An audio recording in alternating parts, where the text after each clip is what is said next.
Hello everyone, welcome to the 29th Annual Conference celebrating distance education. Across higher education institutions, we have been seeking to better understand and address diversity, equity, and inclusion. Communication is especially important in distance education, which is the focus of this short poster presentation.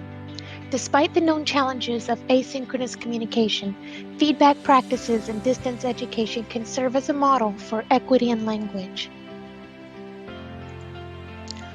According to the Inclusive Language Guide of the National Assembly of State Arts Agencies, language is always evolving, and words carry meaning and power. Language is the medium that connects cultures, contributes to a sense of belonging, and acknowledges social injustices. By choosing language that is inclusive, we help remove barriers in the online classroom and reinforce language that acknowledges the lived experiences of all learners.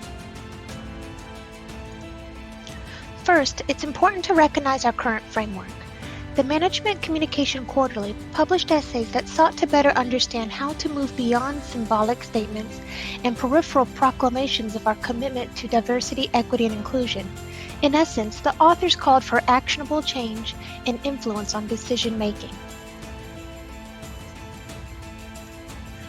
Why does a slowly moving ship have greater momentum than a race car? The answer is its mass and velocity are greater.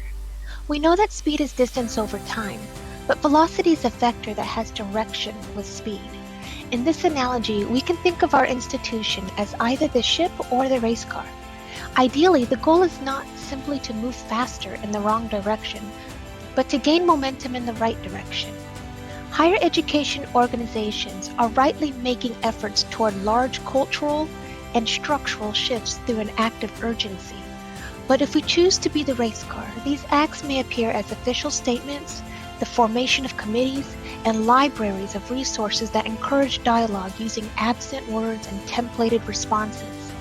Instead, author McLeod, in their essay entitled Diversity, Inclusion, and Disconnection, emphasized the importance of engaging in individual reflection over distraction and compulsive activism. This author also confirmed that research is disconnected from practice when our attention on the topic is imbalanced by the lack of cross-disciplines and motivation of economic benefits. Some insightful perspectives that stood out in this publication included the following observations. 1. Systemic racism harms everyone. Do not soften the intensity of systemic racism with broad language about diversity, equity, and inclusion. Learning to intentionally and directly describe how racism operates is anti-racist work. 2. Concede that racism is present in your institution and then begin active learning about how this is so to expand awareness. 3. Consult the wealth of resources out there and state how you are increasing your knowledge and how you will apply lessons learned. 4. Everyone is responsible for achieving the goal of cultivating diversity, equity, and inclusion. This means everyone is held accountable through education and professional development. 5. Last but not least, pay careful attention to your everyday, repeated, mundane practices and interactions with learners. This is where you build momentum. Daily communication practices can help shift the experience of our students. Here's another quote from the article. The commitment to practice is a commitment to continually get better at building something that supports ourselves and those around us. The cumulative impact and context of our day-to-day practices is highlighted through communication research on stereotype threat, a type of social identity threat experienced as fear of confirming a negative stereotype about one's identity group. This final point brings us to how we can implement the power of visible communication in our own practice by focusing on the area of written feedback. The feedback that we provide in discussion forums, written assignments, and messages such as email are part of routine communication practices. We can model equitable language and feedback shared with our learners. Here are some examples of what that could look like. We can choose language that includes rather than excludes. We can be careful not to repeat inequitable language context presented by learning resources, students, or wherever it may be found. We can choose language that does not advance the stereotype of a monolithic race, even if the message appears positive. We can ensure that our writing does not further ageist language such as senior or elderly. Per the Journal of Geriatric Physical Therapy, we could instead say older adults to avoid euphemisms and generalizations. We can use language that does not advance historically implicit bias descriptors, such as third world country, to avoid terms with negative connotations.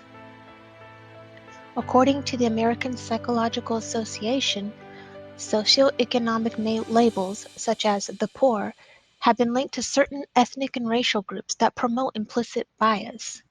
Use specific first-person language instead, which focuses on what a person has versus what a person is, such as people whose self-reported income were in the lowest income bracket.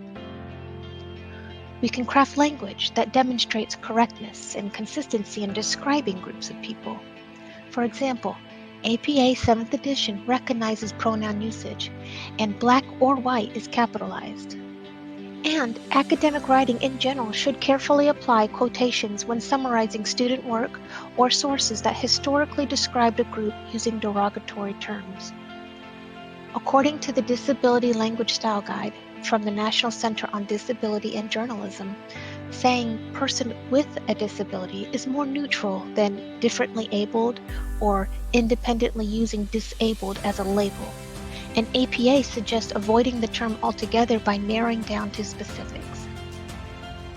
Now, as you listen to these ideas, did you think of any more examples of how you can promote equitable language and feedback in your day-to-day work? This presentation focused on how feedback communication practices and distance education can model equity through language.